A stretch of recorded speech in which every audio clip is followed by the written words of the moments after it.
Item: SCP-519. Object Class: Safe.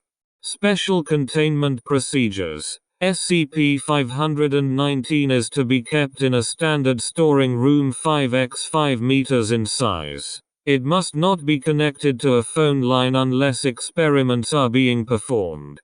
Description: SCP-519 is a Model 7 Southwestern Bell phone box with heavy graffiti. Serial number: its displayed phone number matches that which it would have if it were in service. It was recovered from an abandoned mall in Missouri, following rumors of a talking telephone box.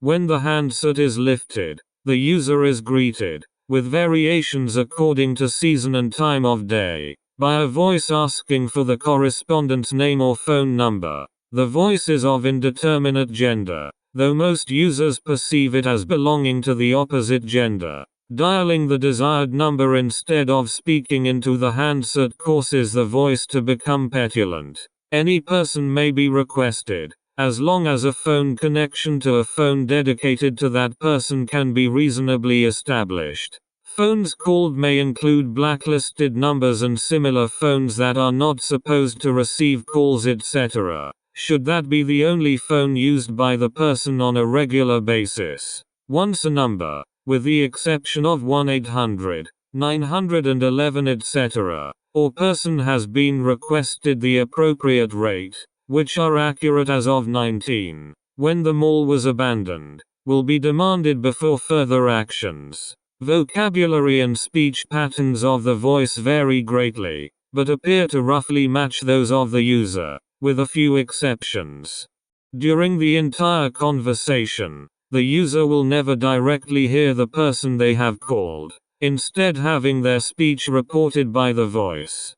Conversations appear normal from the other end of the line, with speech addressed to the SCP not heard. What is heard, however, might not reflect the exact words used by the speaker. The voice will often comment profusely on the intent of either speakers, and even mock the user in a devil angel on the shoulder fashion. Its overall personality varies from sarcastic and misleading in reporting to bubbly and ridiculously willing to trust the interlocutor. Interrogating the voice itself makes it grow increasingly aggressive in its refusal to answer, always along the line of "I'm only there to repeat what people say," until the conversation is cut and a busy line tone begins playing at deafening level. Hitting or damaging the box will lead to the same result, although it has displayed the ability to discern whether or not the speaker is responsible for such actions.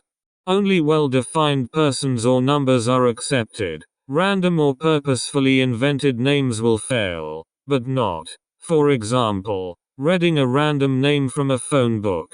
One can request family members by relation rather than name. My mother, my cousin, and even if there are several possible, the intended recipient will be called.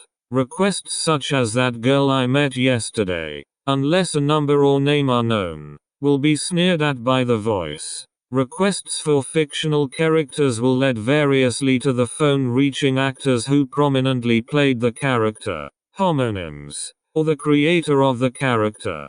Calls can only be done to a phone line that can be described as normal for that person, such as a house phone, cell phone, or office work, although the line being blacklisted is not an impediment. Phone calls have carried through strictly internal systems on several occasions. Similarly, SCP-519 appears able to bypass all automated phone systems, to the point of immediately connecting to the desired department of a company even if only the phone number was requested. It is also able to connect to phones in locations where no signal should be able to reach.